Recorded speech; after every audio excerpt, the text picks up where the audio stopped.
बीती 17 अप्रैल की रात अचलपुर के बिलनपुरा परिसर में हुई गुटिया हिंसा के बाद उपजे सांप्रदायिक तनाव के बाद जुड़वा शहर सहित देवमाली और कांडली परिसरों में धारा 144 लागू कर दी गई थी, जिसके बाद धीरे धीरे शहर के हालात सामान्य होते जा रहे हैं।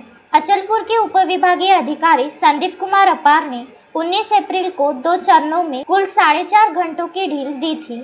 वहीं 20 अप्रैल को सुबह 6 से 9:30 बजे तक और शाम 5:30 से 9 बजे तक ऐसे कुल 7 घंटों की ढील दी है, जिसका व्यापक समर्थन एवं स्वागत जुड़वा शहर में सभी स्तर से किया जा रहा है।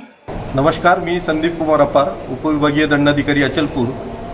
आज दिनांक 20 एप्रिल रोजी सायंकाळी 5:30 वाजेपासून ते रात्री 9 वाजेपर्यंत या कालावधीमध्ये संचारबंदीमध्ये शिथिलता देण्यात येत आहे। दिनांक 17 एप्रिल 2020 रोजी रात्री 11:30 वाजता जी संचारबंदी लावण्यात आलेली आहे, त्या संचारबंदीमध्ये आज सायंकाळी 5:30 ते रात्री 9 या कालावधीमध्ये शिथिलता राहील आणि त्यानंतर म्हणजे रात्री 9 नंतर पुन्हा संचारबंदी पुढील आदेशापर्यंत कायम राहील। जयकुमार घिया के साथ पंकज साबू, विदर्भ न्यूज, अचलपुर।